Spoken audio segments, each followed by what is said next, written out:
Hi guys, आप सबका हमारे यूट्यूब चैनल तस्में कैरियर एकेडमी पे स्वागत है। गाइस, आज जो हम आपको डिटेल देने जा रहे हैं वो देने जा रहे हैं राजस्थान कोऑपरेटिव बैंक रिक्रूटमेंट 2024-25 के नोटिफिकेशन के बारे में।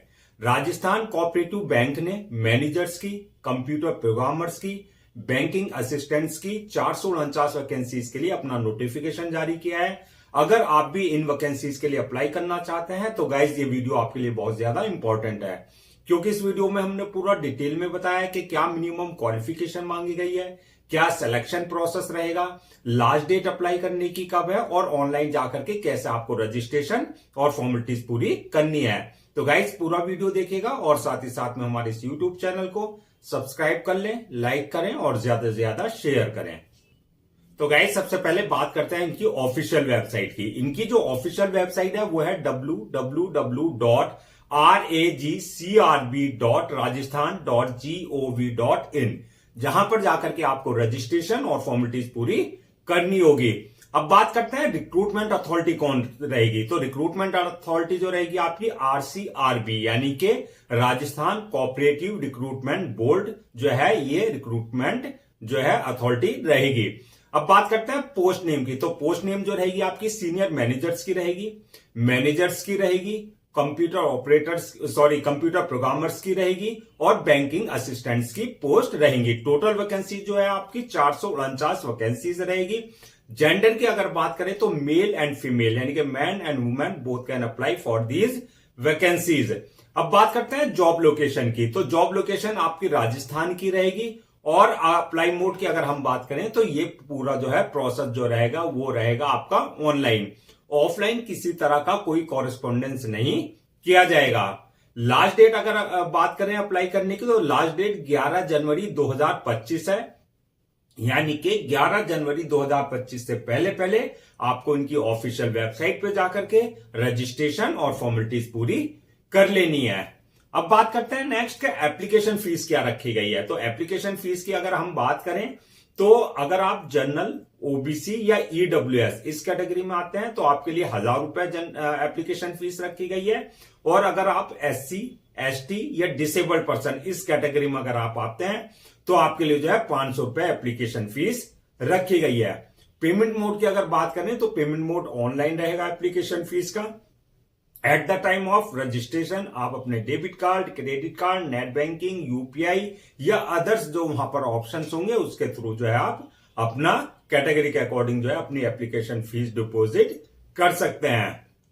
अब नेक्स्ट बात करते हैं कि एलिजिबिलिटी क्राइटेरिया क्या मांगा गया है, यानी कि क्या मिनिमम एजुकेशनल क्वालिफिकेशन मांगी गई है। तो एजुकेशनल क्वालिफिकेशन जो मांगी गई है वो आपकी पोस्ट वाइज वरीज करेगी, यानी कि अलग अलग पोस्ट के लिए जो है अलग अलग क्वालिफिकेशन मांगी गई है। तो सबसे पहले बात करते हैं अगर आप अप्लाई कर रहे हैं सीनियर मैनेजर के लिए, तो सीनियर मैनेजर के लिए जो क्वालिफिकेशन मांगी गई है MBA यानी कि मास्टर ऑफ बिजनेस एडमिनिस्ट्रेशन आपने किया हुआ होना चाहिए, या फिर आपके पास जो है 2 year PG diploma in business management plus computer knowledge आपको होनी चाहिए।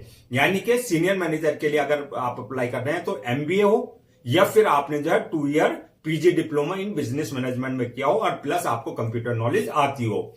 दूसरा, अगर आप मैनेजर के लिए अप्लाई कर रहे हैं, मैनेजर की पोस्ट के लिए, तो आपके पास जो है bachelor degree in any recognised board और इंस्टीट्यूशन, यानी कि बैचलर डिग्री आपके पास होनी चाहिए किसी भी डिसिप्लिन में। यानी कि आप जो है BA है आप तब भी अप्लाई कर सकते हैं, BSc वाले भी अप्लाई कर सकते हैं, BCom वाले भी अप्लाई कर सकते हैं। यानी कि एनी डिसिप्लिन आपके पास जो है बैचलर डिग्री होनी चाहिए, प्लस इसमें भी कंप्यूटर नॉलेज आपके लिए जो है मांगी गई है। अब बात करते हैं कंप्यूटर प्रोग्रामर्स के लिए, यानी कि अगर आप कंप्यूटर प्रोग्रामर्स की पोस्ट के लिए अप्लाई कर रहे हैं तो उसके लिए क्या मिनिमम एजुकेशनल क्वालिफिकेशन मांगी गई है। तो उसके लिए जो है आपका BTech या आपने BTech यानी कि बैचलर ऑफ टेक्नोलॉजी, B यानी कि बैचलर ऑफ इंजीनियरिंग, MCA यानी कि मास्टर ऑफ कंप्यूटर एप्लीकेशन या MSc IT या कंप्यूटर साइंस में आपने किया हो, यानी कि आपने इसमें से कोई एक डिग्री ले रखी हो, BTech हो, BE हो, MCA हो या MSc IT या कंप्यूटर साइंस में आपने किया हो, या प्लस जो है आपका 1 ईयर आपने PG diploma in computer application यानी कि PGDCA आपने किया हो, plus with MSc in relevant field, यानी कि MSc जो है आपका आईटी या कंप्यूटर साइंस में। तो आपके लिए दो ऑप्शन है अगर कंप्यूटर प्रोग्रामर के लिए, या तो आपके पास बीटेक, बीई, एमसीए या एमएससी आईटी या कंप्यूटर साइंस में आपके पास डिग्री हो। अगर आपके पास ये नहीं है तो आपके पास जो है एमएससी आईटी या कंप्यूटर साइंस में यानी कि रिलेवेंट फील्ड में, प्लस आपके पास जो है पीजीडीसीए यानी कि post graduate diploma in computer application की आपके पास जो है डिग्री होनी चाहिए। अब बात करते हैं नेक्स्ट के आपका जो है बैंकिंग असिस्टेंट के लिए क्या रिक्वायरमेंट है, यानी कि बैंकिंग असिस्टेंट की पोस्ट के लिए अगर आप अप्लाई कर रहे हैं तो आपके जो है bachelor degree in any discipline from recognised board और इंस्टीट्यूशन से, यानी कि आपको इतने अगर साइंस बैकग्राउंड से हैं आप तब भी अप्लाई कर सकते हैं, कॉमर्स वाले भी अप्लाई कर सकते हैं और आर्ट्स वाले भी अप्लाई कर सकते हैं, यानी कि बीएससी, बीकॉम और बीए वाले सब जो है बैंकिंग असिस्टेंट की पोस्ट के लिए अप्लाई कर सकते हैं। अब बात करते हैं कि आपका जो है एज लिमिट क्या मांगी गई है। तो एज लिमिट की अगर बात करें तो मिनिमम 18 साल और मैक्सिमम आपका 40 साल रखी गई है। एज रिलैक्सेशन की अगर बात करें तो as per government rules and regulation जो एससी, एसटी, एक्स सर्विसमैन या ओबीसी वगैरह का जो आपका एज रिलैक्सेशन दिया जाता है एज पर गवर्नमेंट नॉर्म्स, उनको सारे वो एज रिलैक्सेशन दिए जाएंगे। अब बात करते हैं गाइस कि सिलेक्शन प्रोसेस क्या रहेगा, यानी कि किस बेसिस पे आपका सिलेक्शन होगा। तो सिलेक्शन प्रोसेस की अगर बात करें तो उसमें 4 स्टेजेस रहेंगी, यानी कि मल्टीपल स्टेजेस रहेंगी। सबसे पहले रहेगा आपका रिटन एग्जामिनेशन, यानी कि ऑनलाइन रिटन एग्जामिनेशन रहेगा आपका। जो रिटन एग्जाम क्वालिफाई कर लेंगे उसके लिए जो है नेक्स्ट स्टेप रहेगा आपका स्किल टेस्ट इफ एप्लीकेबल, यानी कि स्किल टेस्ट, यानी कि जो अगर आपका जो स्किल टेस्ट है वो आपका उसका टेस्ट किया जाएगा अगर आप पर एप्लीकेबल है। थर्ड स्टेज रहेगी आपकी डॉक्यूमेंट्स वेरिफिकेशन की, यानी कि at the time of registration जो डॉक्यूमेंट्स आपने अपने अपलोड किए हैं एकेडमिक, प्रोफेशनल सारे, वो आपके जो है ओरिजिनल वेरीफाई किए जाएंगे। और लास्ट स्टेज जो रहेगी आपकी वो रहेगी मेडिकल एग्जामिनेशन की, यानी कि उसमें सारा आपने जो है जिस पोस्ट के लिए अप्लाई किया है वो चेक किया जाएगा कि आप पूरी तरीके से उस पोस्ट के लिए फिजिकली और मेंटली जो है फिट हैं या नहीं है। अब बात करते हैं जो आपका ऑनलाइन एग्जाम होगा, जो आपका रिटन एग्जाम होगा, उसका क्या आपका सिलेबस रहेगा, क्या एग्जाम पैटर्न रहेगा। तो एग्जाम पैटर्न और सिलेबस की अगर बात करें तो ये आपका पोस्ट वाइज वरीज करेगा। तो सबसे पहले बात करते हैं कि आपका अगर आप अप्लाई कर रहे हैं मैनेजर के लिए या सीनियर मैनेजर्स की पोस्ट के लिए या बैंकिंग असिस्टेंट की पोस्ट के लिए या कंप्यूटर प्रोग्राम्स की पोस्ट के लिए, यानी कि सारी पोस्ट के लिए जो है एग्जाम पैटर्न एक ही रहेगा। यानी कि आपका ऑब्जेक्टिव टाइप आपके क्वेश्चंस होंगे, यानी कि एमसीक्यू मल्टीपल चॉइस क्वेश्चंस जो पैटर्न होगा पेपर का। दूसरा टोटल क्वेश्चन जो होंगे 200 क्वेश्चन होंगे जो कि 200 ही मार्क्स के होंगे, यानी कि सारे जितने भी पोस्ट के लिए आप अप्लाई करेंगे सबका एग्जाम पैटर्न सेम होगा। 200 क्वेश्चंस 200 मार्क्स के होंगे। टाइम 2 घंटे का दिया जाएगा। अगर मीडियम की बात करें तो पेपर हिंदी और इंग्लिश दोनों मीडियम में आपका लिए जो रहेगा, जिसमें आप कंफर्टेबल हो उसमें आप जो अपना जो है आंसर दे सकते हैं। अब बात करते हैं कि आपका जो है सिलेबस क्या रहेगा, यानी कि कहां से क्वेश्चंस पूछे जाएंगे। तो सिलेबस की अगर बात करें तो ये आपका सिलेबस जो है रहेगा पोस्ट वाइज वरी, यानी कि आप सबसे पहले बात करते हैं आपका अगर आप अप्लाई कर रहे हैं मैनेजर्स के लिए, सीनियर मैनेजर्स के लिए और बैंकिंग असिस्टेंट के लिए, तो इसमें जो आपके क्वेश्चंस पूछे जाएंगे वो सेम टॉपिक से पूछे जाएंगे, यानी कि आपका इंग्लिश से क्वेश्चन होंगे जो इंग्लिश लैंग्वेज है। दूसरा क्वांटिटेटिव एप्टीट्यूड से क्वेश्चंस होंगे, रीजनिंग से क्वेश्चन होंगे, जीके ऑफ राजस्थान, यानी कि राजस्थान की जो है आर्ट एंड कल्चर वहां के बारे में जो है पूरा ज्योग्राफिकल, हिस्ट्रिकल उससे क्वेश्चंस होंगे, कंप्यूटर नॉलेज से क्वेश्चंस होंगे, अकाउंटेंसी से क्वेश्चंस होंगे, Rajasthan cooperative act 2001 and rules 2003 से रिलेटेड क्वेश्चंस होंगे और कोऑपरेटिव स्ट्रक्चर ऑफ राजस्थान इससे रिलेटेड आपके जो है क्वेश्चंस होंगे अगर आप अप्लाई कर रहे हैं मैनेजर्स के लिए, सीनियर्स मैनेजर के लिए और बैंकिंग असिस्टेंट की पोस्ट के लिए अगर आप अप्लाई कर रहे हैं, इन टॉपिक से आपके क्वेश्चंस पूछे जाएंगे। अब बात करते हैं अगर आप अप्लाई कर रहे हैं कंप्यूटर प्रोग्रामर्स के लिए, यानी कि कंप्यूटर प्रोग्रामर्स के लिए जो है सिलेबस अलग रहेगा। उसमें से तो क्वेश्चंस पूछे जाएंगे आपके इंग्लिश लैंग्वेज से क्वेश्चंस पूछे जाएंगे। दूसरा न्यूमेरिकल एबिलिटी से क्वेश्चंस पूछे जाएंगे, रीजनिंग से क्वेश्चंस पूछे जाएंगे, जीके ऑफ राजस्थान यानी कि art and culture, geographical, historical जो वहां का सोशल वो है वहां से उससे रिलेटेड क्वेश्चंस होंगे राजस्थान से। और इसके अलावा जो है आपकी जो प्रोफेशनल नॉलेज है, यानी कि जो आपकी डिग्री है, चाहे वो बीटेक है, बीई है, एमसी है, एमएससी आईटी या कंप्यूटर साइंस है, उससे रिलेटेड जो है आपके क्वेश्चंस पूछे जाएंगे। अब बात करते हैं कि जो ये आपकी वैकेंसीज है 449, वो पोस्ट वाइज किस पोस्ट के लिए कितनी रखी गई है। तो सीनियर मैनेजर्स के लिए 5 पोस्ट रहेंगी, यानी कि 5 वैकेंसीज हैं। मैनेजर्स के लिए 101 वैकेंसी है। कंप्यूटर प्रोग्रामर्स के लिए जो है 7 वैकेंसीज है, और बैंकिंग असिस्टेंट के लिए जो है 336 वैकेंसीज रखी गई है। इस तरीके से ये 449 वैकेंसी जो आपकी फिल की जाएगी। नेक्स्ट बात करते हैं क्या क्या डॉक्यूमेंट्स आपको जो है रेडी रखते हैं, यानी कि रजिस्ट्रेशन से पहले क्या क्या डॉक्यूमेंट्स आपके रेडी होने चाहिए।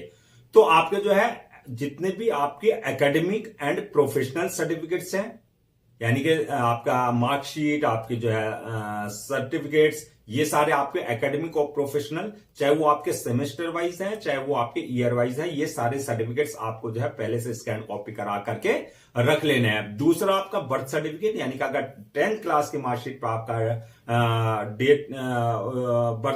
डेट ऑफ बर्थ अगर मेंशन नहीं है, तो आपका जो है कंसर्न अथॉरिटी से जो है आपके पास जो है बर्थ सर्टिफिकेट होना चाहिए, डोमिसाइल सर्टिफिकेट होना चाहिए।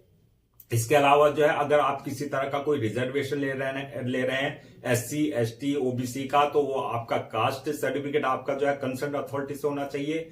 इसके अलावा डिसेबिलिटी सर्टिफिकेट, यानी कि अगर डिसेबिलिटी का आप जो है एडवांटेज ले रहे हैं, तो डिसेबिलिटी सर्टिफिकेट आपके पास जो है कंसर्न अथॉरिटी से होना चाहिए। साथ में जो है आपके जो है रिसेंटली क्लिक किए हुए passport size photos, signature, thumb impression, ये सारे डॉक्यूमेंट जो है आपको जो है सारे पहले से जो है स्कैन कॉपी करा करके रखने हैं। अब बात करते हैं नेक्स्ट के अप्लाई करने का क्या प्रोसीजर रहेगा। तो अप्लाई का जैसे कि हमने पहले भी बताया था कि पूरा प्रोसेस जो रहेगा वो ऑनलाइन रहेगा, ऑफलाइन किसी तरह का कोई कॉरेस्पॉन्डेंस नहीं किया जाएगा। तो ऑनलाइन अप्लाई करने के लिए सबसे पहले आपको इनकी ऑफिशियल वेबसाइट www.rajcrb.rajasthan.gov.in इन पर जो है विजिट करना है। वहां विजिट करके जब आप होम पेज पे जाएंगे, अगर आपने पहले से इनके ऑफिशियल पोर्टल पर अपने आप को रजिस्टर्ड नहीं करा रखा है, तो आप न्यू यूजर पे जाकर के अपनी पर्सनल डिटेल्स डाल करके वैलिड ईमेल आईडी और मोबाइल नंबर से आपको अपने आप को रजिस्टर्ड कराना है, यानी कि वहां से यूजर नेम और पासवर्ड आपको जनरेट करना है, यानी कि क्रेडेंशियल। और अगर आपने ऑलरेडी अपने आप को रजिस्टर्ड कराया हुआ है इनके पोर्टल पर, तो आपके जो क्रेडेंशियल है, यानी कि यूजर नेम पासवर्ड से आपको लॉग इन करना है। लॉग इन करके आपको जो है पूरा एप्लीकेशन फॉर्म फिल करना है। वहां पर आपका नाम, फादर नेम, मदर नेम और डेट ऑफ बर्थ, आपके एकेडमिक क्वालिफिकेशन, आपके प्रोफेशनल क्वालिफिकेशन, जो भी वहां डिटेल्स रिक्वायर्ड है, वो सारी आपको प्रॉपर और एक्यूरेट जो है फिल करनी है। जब आप ये सारी डिटेल्स फिल कर देंगे, उसके बाद जो है नेक्स्ट ऑप्शन आपके पास आएगा अपलोड योर डॉक्यूमेंट्स का, यानी कि जो आपके डॉक्यूमेंट्स हैं, आपका पासपोर्ट साइज फोटोज है, आपके सिग्नेचर है, थंब इंप्रेशन है, जो भी वहां पर डिटेल्स रिक्वायर्ड है, वो सारी आपको प्रॉपर जो है वहां पर अपलोड करनी होगी। डॉक्यूमेंट्स और फोटो और सिग्नेचर वगैरह सारी चीजें अपलोड करने से पहले आपको इस बात का ध्यान रखना है, जो उनका एक प्रेस्क्राइब्ड फॉर्मेट है, यानी कि जो डायमेंशन है, उसके ही अकॉर्डिंग जो है आप जो है सारे अपने डॉक्यूमेंट जो है अपलोड करें।